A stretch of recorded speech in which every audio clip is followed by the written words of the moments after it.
I don't want you to lose sight of the fact of the thesis that Chris White is making, that Mystery Babylon is eschatological Jerusalem, because if she is, then, and I'm spoiling it for you, okay? So spoiler alert, if Mystery Babylon is eschatological Jerusalem, then not only can we gain some insight into the clothing that she's wearing, the attire, and the cup that she's holding, and the writing on her forehead, and the things like that, and the role, the relationship that she has to the Antichrist. Not only can we gain some application to her being a priest, but if we follow through with that symbol and that analogy and the picture that's being painted by Chris White, that Mystery Babylon is eschatological Jerusalem as a priestess, then we can also notice when we get to chapter 18 tonight, and I'm going to read down through it, notice the grocery list of items that she buys from the merchants of the world. Thank you once again for joining me for these live studies. It's an hour and a half long. 1 hour given to the eschatology study, 30 minutes given to the Trinitarian study, and the whole thing is 1.5 hours. So I hope you can stay for the entire study. Look at your screen right now. The topic that we are moved down into is topic 14. Yes, we worked through topic 13, which was the first 4 weeks of this topic, Mystery Babylon, part 1, which was week 1 through 4. Now we're in week 5 tonight, which kicks off topic 14, which is Mystery Babylon discussion part 2. Let's just jump right into it. We're talking about Mystery Babylon and the identity as we can glean from details found all throughout the Bible, but we're concentrating our study in the book of Revelation, chapter 17 and chapter 18, largely for the first part of this Mystery Babylon study. We looked at chapter 17. That made up week 1 through 4. Now we're ready to turn to week 5 and keep talking about Mystery Babylon, but we're going to jump into chapter 18. So it's necessary to start describing the fall of the great city. So what we're going to need to do tonight is we're going to need to read the entire chapter 18, and I'll do that for you tonight. But first, let me just do some recap and let you know where we've been so far in our study of Mystery Babylon. And we're working from a book. Do I have it on the screen now? I don't have it. I'll flash it in post-production in YouTube land. It's a book by author Chris White, Christian author. He's a pre-wrather like myself, a futurist like myself, and he believes that Mystery Babylon is end times Jerusalem, eschatological Jerusalem, not to be confused with first century Jerusalem. That would be a preterist perspective, and that view is out there, but I don't hold to that. I think there are some truths to preterism, but as a position, as a model, I reject it, even though there are some things that took place in the scriptures that show that some of it took place in the first century. But Mystery Babylon as Jerusalem, in Chris White's thesis, is pointing to a future Jerusalem that we don't even see yet. Meaning, the Jerusalem that we read about in our news today isn't even eschatological Jerusalem. She hasn't played the part that's described by the Bible. So in this study, we're following John's vision step by step. What we've been doing is that in week 1, and I'm just showing this to you so that we can recap. In week 1, we introduced the debate over who Mystery Babylon really is. In week 2, we saw the woman clothed in scarlet and purple riding the beast, a picture of Jerusalem as a harlot city, if indeed Chris White's thesis is accurate that it's Mystery Babylon. Remember, there's a lot of candidates that we're going to entertain starting, I think, next week with week 6. Chris White starts dismantling all of the other positions systematically to show the weaknesses of who those positions could be, even though there's some truths in each position. Is it Rome? Is it rebuilt Babylon? Is it New York City, like America? Is it Jerusalem? Is it Mecca? Right? There's kind of like a few different candidates, but either way, we see them portrayed in the Bible as a woman. That part is unmistakable. We don't have to speculate there. In week 3 of this particular study, we studied the angel's interpretation, which was the beast that was, is, not, and will come, and the 7 kings, the 10 horns, and the betrayal of the harlot by the Antichrist. We also pulled out a kind of an excursus. I can't remember if it was at week 3 or an extension of week 3, I believe, where we did an excursus on specifically the was, is not, and will come aspect of the Antichrist, meaning portraying his life, death, and resurrection, if indeed it really plays out that way, how dangerous that will be to both Christians and Jews in the day when this finally happens, how dangerous it will be to have to contend with a man that the entire world is going to worship and follow because of his supernatural abilities, namely being able to rise from the dead, or God allowing him to rise from the dead, or something to that effect. Then we finally turned back into the study proper in week 4, which was last week. We looked closely at the woman's appearance, her false priestly clothing, her golden cup of abominations, her role as a counterfeit high priest. That's why the focus by Chris White on the color scheme, the detail to the cup and the way she has something written on her forehead, these seem to be indicative of John seeing what he would have been familiar with in terms of reading his Old Testament, his Tanakh, thumbing through the book of Leviticus. He would have noticed certain details in the way that the priest and the high priest are described. And I think that's what we're meant to also connect to when we look at the woman wearing scarlet and purple and sitting as a queen. She describes herself as a queen, but yet she's got this golden cup of abominations, and she's drunk on the abominations herself. And like I say in my recap here, she leads the nations into idolatry. So that's what I mean by the high priestly role. You have to remember that in ancient Israel, it was a priest's job to lead the nation of Israel into righteousness and into worship of the one true God. That was one of their functions, was to facilitate the righteous lifestyle and the function of the animal sacrifices, and to allow for the people to interact with their holy God using the earthly go-betweens. The priests themselves were that intermediary function. They allowed the people to approach God, to bring their offerings, their sacrifices, their gifts, and their contributions, and their worship and their adoration. They brought that to the priest. The priest then took those animals and offered them up on the altar on behalf of the people. He also had to offer up his own sacrifices, because these were sinners. These were sinful people, and they were meeting with a holy God, and God organized it this way. He orchestrated this setup of the go-betweens, of the intermediaries, so that you don't die if you approach God. God is altogether holy. We as humans are altogether sinners. And God says, I'm going to make it so that priests who are consecrated into my service will allow sinners to approach me, take the sacrifices, which represents the transfer of their guilt to the animal, and then that also works as a scrubbing agent to clean the sanctuary where I dwell.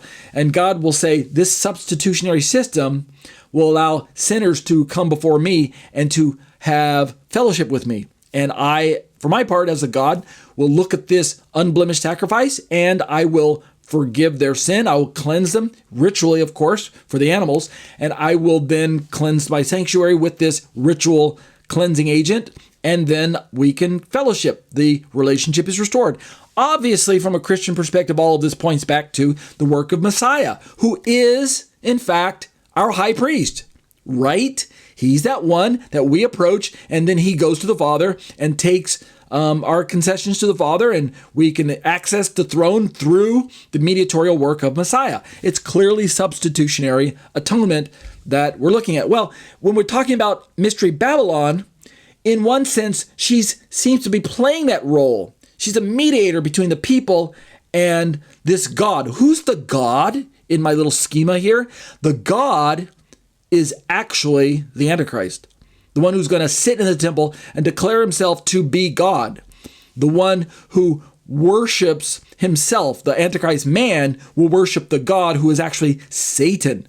And so, in fact, the book of Revelation is going to tell us that in some places. It's going to say, and the people worship the beast because of the authority and power that he had, I'm paraphrasing, and they worship the dragon. It says they worship the dragon along with the beast. And in that verse, the beast and the dragon aren't the same person.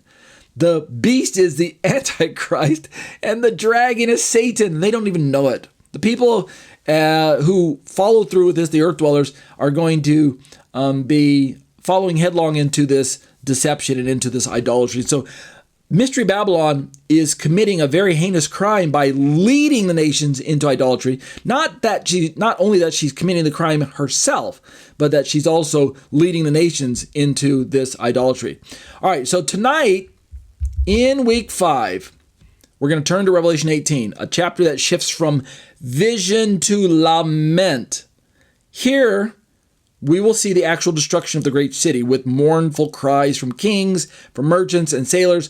And I don't want you to lose sight of the fact of the thesis that Chris White is making, that Mystery Babylon is eschatological Jerusalem. Because if she is, then, and I'm spoiling it for you, okay? So spoiler alert, if Mystery Babylon is eschatological Jerusalem, then not only can we gain some insight into the clothing that she's wearing, the attire and the cup that she's holding and the writing on her forehead and the things like that, and the relationship that she has to the Antichrist. Not only can we gain some application to her being a priest, but if we follow through with that symbol and that analogy and the picture that's being painted by Chris White, that Mystery Babylon is eschatological Jerusalem as a priestess, then we can also notice when we get to chapter 18 tonight, and I'm going to read down through it, notice the grocery list of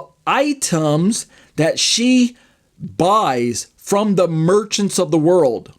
And in so purchasing their wares and their items, notice a couple of details that they, the merchants of the world, become rich based on her need to purchase these items. And what we're going to notice is that these items are not your everyday garden variety items that, say, modern day cities would have a need for. The thesis that Chris White is proposing is that if Mystery Babylon is eschatological Jerusalem, then by the time she enters into the 70th week of Daniel, she will likely be entertaining plans to rebuild a temple if she's not already built it before then. But either way, by the time we get to the point where the Antichrist seizes control of Jerusalem, we know that's a fact. We don't have to speculate about that. No matter who you think Mystery Babylon will be, we cannot speculate on the fact that the Antichrist himself will sit in the temple or some religious edifice. And here's the point I'm stressing. If Mystery Babylon is Jerusalem, then the items that we're going to read about here in Revelation chapter 18 very likely, plausibly, easily correspond to the types of items that you would find in a rebuilt temple or for use with a rebuilt temple, to include some of the animals that we're going to read about, some of the spices that are necessary to anoint the priests, some items that are so unique to the Bible that they only show up a few handful of times in the Old Testament Tanakh, the Old Testament Bible, and always in connection with the Levitical priesthood. There's even one ingredient that's mentioned here in the book of Revelation that only shows up in the book of Leviticus, and it's an ingredient that God tells Moshe and Aaron to use to create this anointing oil for the priests. And God even warns them back in the Old Testament, in the book of Leviticus, or it might be Exodus, because that's where we get the instructions on building the tabernacle, not necessarily the temple. The tabernacle turned into the temple later on, but in the book of Exodus and Leviticus, we see its tabernacle language, but we can apply it to the temple. That's exactly what Judaism did, and that's what we're supposed to do as well. The point being is that this ingredient is specific to this anointing oil, and God even warns them in the Tanakh, in either Exodus or Leviticus, don't make this again, and whoever does make it is going to be cut off. And yet, when we get to the book of Revelation, it seems like some of those ingredients are being brought back up again to our attention, perhaps this is indicative of a temple that is going to exist as Jerusalem enters into the seventh week. Again, I can't be dogmatic, but if Chris White's thesis is accurate, then this would seem to make sense. Okay, we're going to read Revelation chapter 18, but let me outline our goals first so you can kind of know where I'm going. Our goals for tonight are, number one, we're going to read Revelation 18 carefully and in full. Okay, so stick around for that. Number two, we're going to compare this judgment to the Old Testament prophecies about Jerusalem.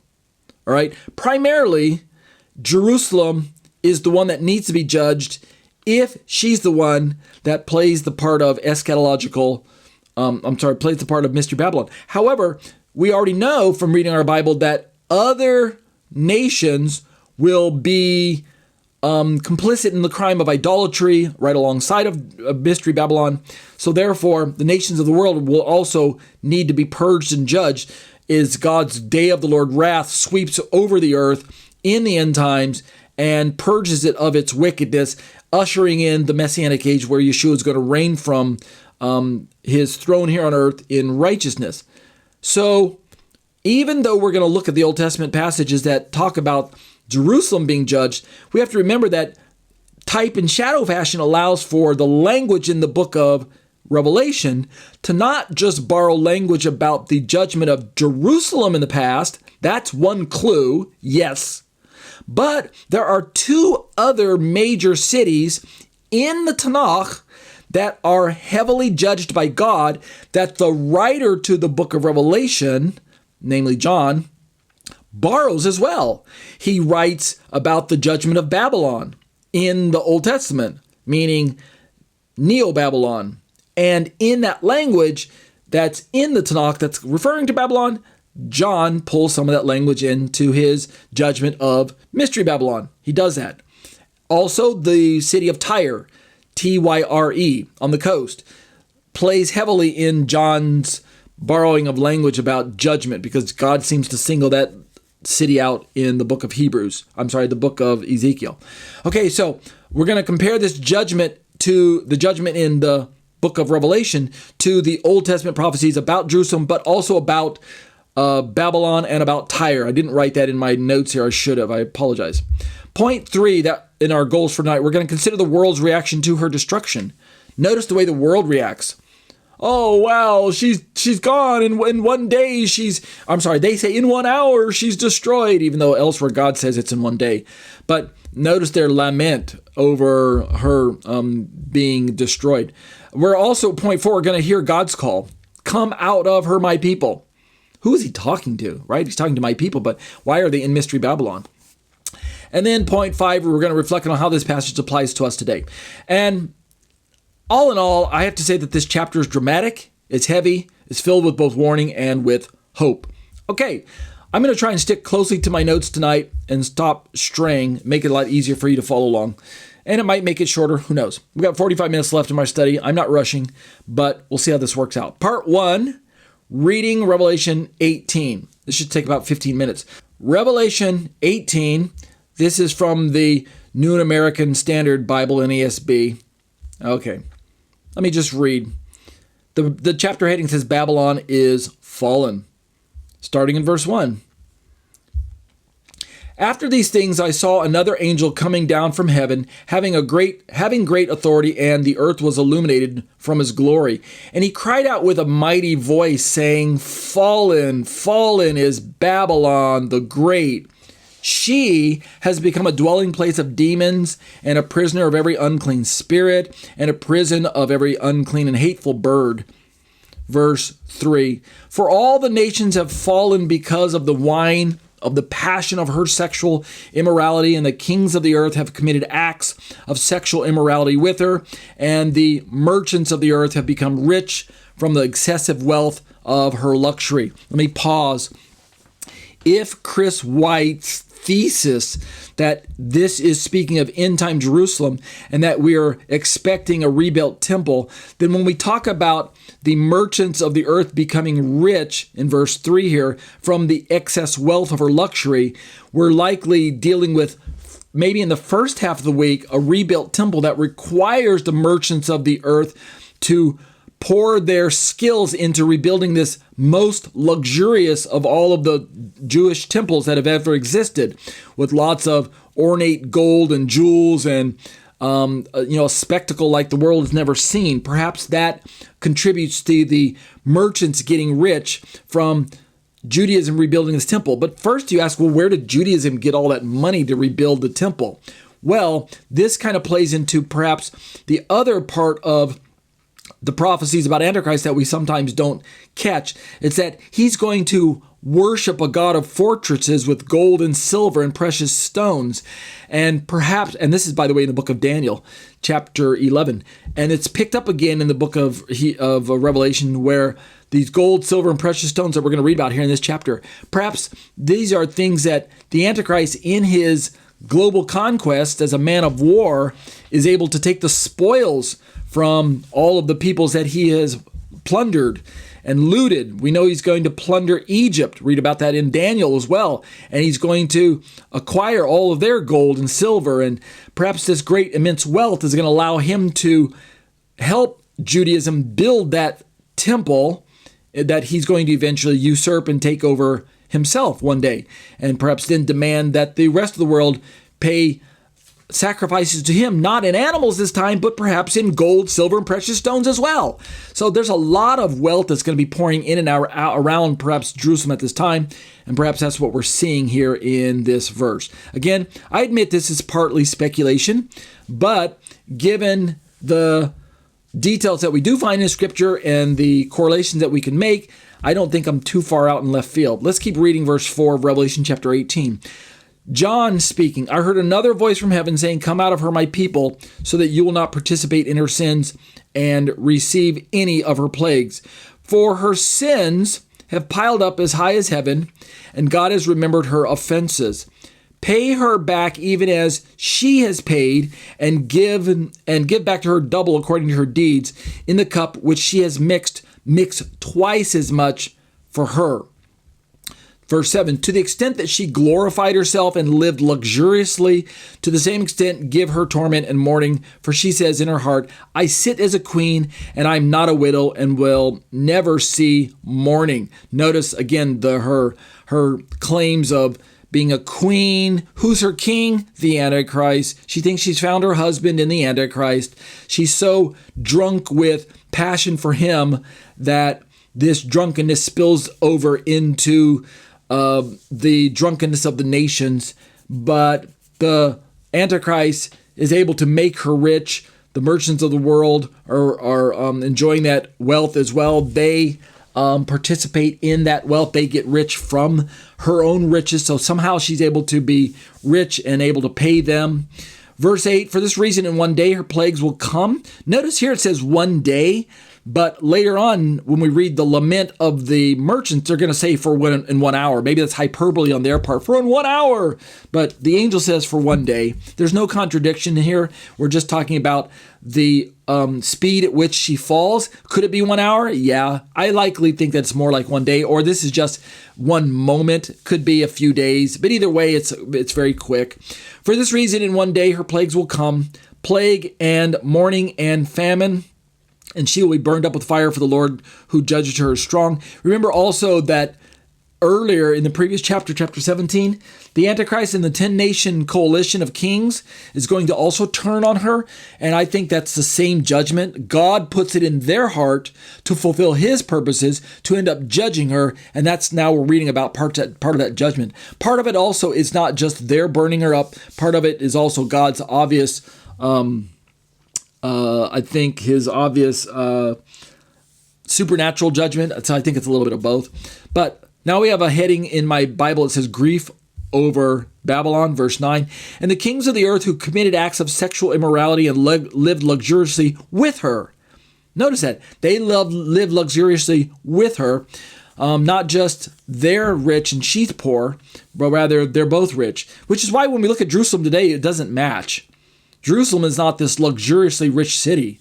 Really, there are other candidates. New York, all the other candidates, maybe minus Babylon, but the other candidates seem to be richer than Jerusalem today. New York seems to be in a better place financially than Jerusalem. I'm just speculating based on the way I observe New York from an observer's perspective. I don't really know their financial status, but they seem to be better place. They seem to have a more modern infrastructure, to be sure, not so many old buildings and things like that. They seem to be more preeminent than Jerusalem is currently.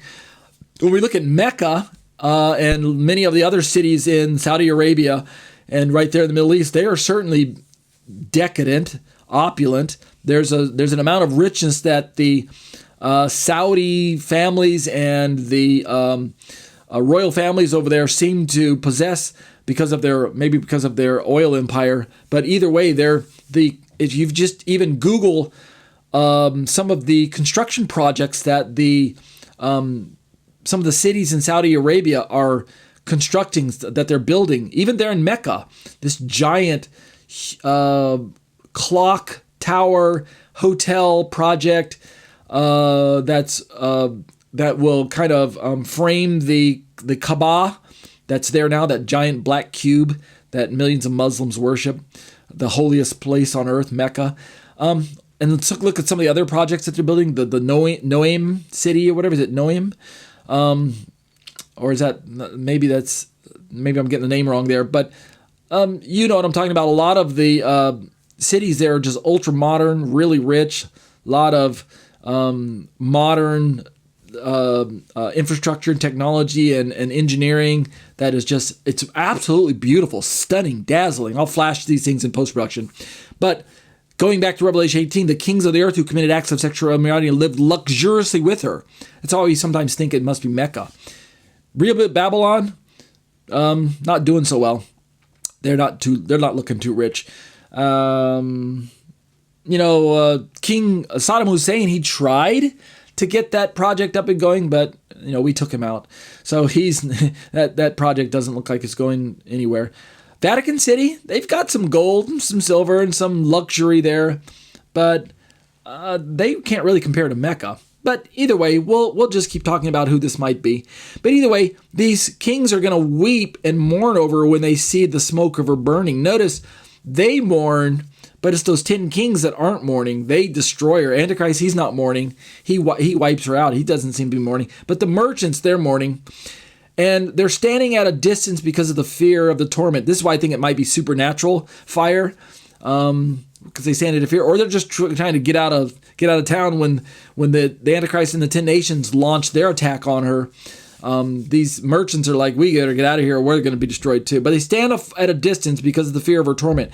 And notice they say, woe, woe, the great city Babylon, the strong city, for in 1 hour, like I mentioned earlier, your judgments come. Again, I think this is hyperbole, because earlier the angel says it's 1 day. All right. And we're going to see this repeated again. Verse 11, and the merchants of the earth weep and mourn over her because no one buys their cargo anymore. Now, here's where I, again, bring the point up that Chris White is emphasizing, which I think has some merit, some credibility.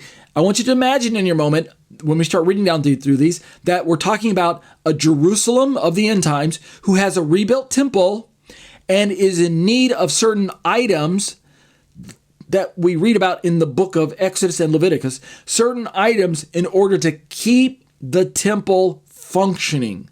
Keep that in mind. Now read this.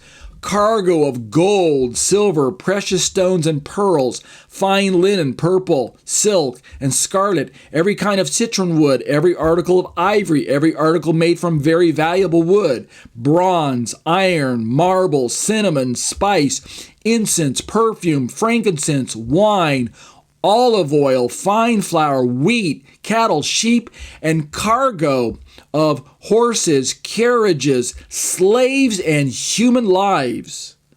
That's a very detailed list. Now, in your mind, picture that list of items being purchased by New York City. Does it make any sense to you? We're just using common sense for a moment. I know this is not the best way to interpret your Bible using common sense, but sometimes it's helpful. All right, you can hear me being funny. Does New York have need of items like the ones we just read? Well, they might, but today it doesn't seem like they do. How about Mecca? Do they need those items? For what reason would they use those items? Seems like a very specific list of items. How about rebuilt Babylon. What would they use all those items for? How about Vatican City or Rome? What do they need those specific items for? But what about a rebuilt Jerusalem? What about a corrupt Jerusalem who has a rebuilt temple? Would they need those items? You're starting to see that this thesis that Chris White's proposing isn't too far out in left field, because those items, and I haven't done it here, but you can do it on your own if you go back to Chris White's book that I showed you earlier and correlate this, or you can just, if you want to do the research, maybe get ChatGPT to help you with this. Take this list, grab it, capture it, throw it into your favorite AI, and ask that AI, where in the Bible do I see these items show up? Where else in the Bible are these items listed and in what way do they show up? And I promise you, AI is going to point you to the books of Exodus and Leviticus with the Levitical priesthood and the tabernacle. I guarantee you that's where it's going to show you. And some of the words that are used in the account of Revelation are so rare, they only show up once or twice. Once here, and then once in the book of Exodus or Leviticus in connection with the tabernacle, that it's almost impossible to miss the correlation. All right, I won't keep belating the point. Let's keep going. At this point in time, we're about 30 minutes into the study, and this is a good place to call it maybe part A in terms of video. When we return, we'll keep reading through Revelation chapter 18, okay? So stay tuned.